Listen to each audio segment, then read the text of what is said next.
નમસ્કાર, આપ જોઈ રહ્યા છો સમાચાર ડાયરી અને આપની સાથે હું છું માનસી।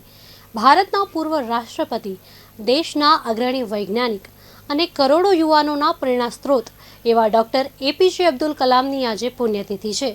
દેશની મિસાઇલ ટેકનોલોજીમાં આત્મનિર્ભર બનાવવાથી લઈ રાષ્ટ્રપતિ પદ સુધીની તેમની સફર દરેક ભારતીય માટે ગૌરવની વાત છે।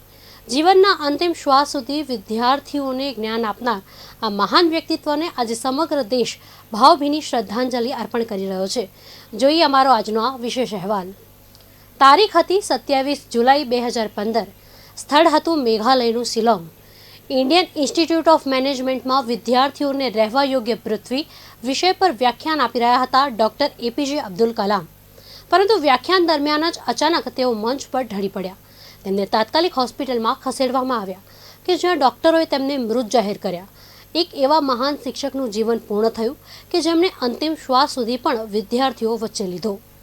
15 ઓક્ટોબર 1931ના રોજ તમિલનાડુના રામેશ્વરમમાં એક સામાન્ય પરિવારમાં જન્મેલા અબ્દુલ કલામે બાળપણમાં અખબાર વેચી પરિવારને મદદ કરી। આર્થિક સંઘર્ષ વચ્ચે પણ તેમણે શિક્ષણ છોડ્યું નહીં।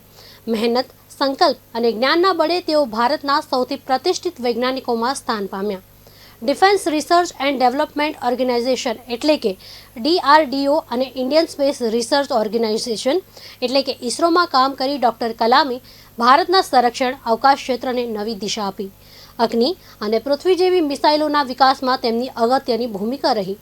આ યોગદાનને કારણે સમગ્ર વિશ્વ તેમને ભારતના મિસાઇલ મેન તરીકે ઓળખવા લાગ્યું। વર્ષ 1998માં થયેલા પોખરણ-2 પરમાણુ પરીક્ષણમાં પણ તેમનું મહત્વનું યોગદાન રહ્યું। ભારતે વિશ્વ સમક્ષ પોતાની વૈજ્ઞાનિક વ્યૂહાત્મક શક્તિનું પ્રદર્શન કર્યું અને ડોક્ટર કલામનું નામ દેશના ઇતિહાસમાં સુવર્ણ અક્ષરે લખાઈ ગયું। વર્ષ 2002 થી 2007 દરમિયાન ડોક્ટર એપીજે અબ્દુલ કલામ ભારતના 11મા રાષ્ટ્રપતિ બન્યા। પરંતુ તેઓ માત્ર રાષ્ટ્રપતિ જ નહોતા, તેઓ જનતાના રાષ્ટ્રપતિ હતા। રાષ્ટ્રપતિ ભવન છોડ્યા બાદ પણ તેઓ દેશભરમાં ફરીને વિદ્યાર્થીઓને મળતા, તેમના પ્રશ્નોના જવાબ આપતા અને મોટા સપના જોવાની પ્રેરણા આપતા રહ્યા હતા। ડોક્ટર કલામ હંમેશા કહેતા કે સપના એ નથી કે જે ઊંઘમાં આવે, સપના તો એ છે કે જે તમને ઊંઘવા ન દે। આ એક વાક્ય આજે પણ લાખો યુવાનોના જીવનમાં કંઈક મોટું કરવાની પ્રેરણા આપે છે। દેશ પ્રત્યેના તેમના અદ્વિતીય યોગદાન બદલ તેમને પદ્મભૂષણ, પદ્મ વિભૂષણ અને ભારતના સર્વોચ્ચ નાગરિક સન્માન ભારત રત્નથી સન્માનિત કરવામાં આવ્યા।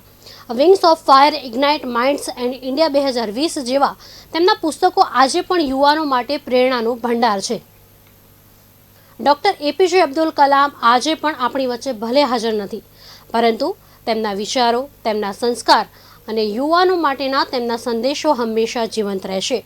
દેશ આજે મહાન વૈજ્ઞાનિક અને દ્રષ્ટાને ભાવભીની શ્રદ્ધાંજલિ અર્પણ કરી રહ્યો છે।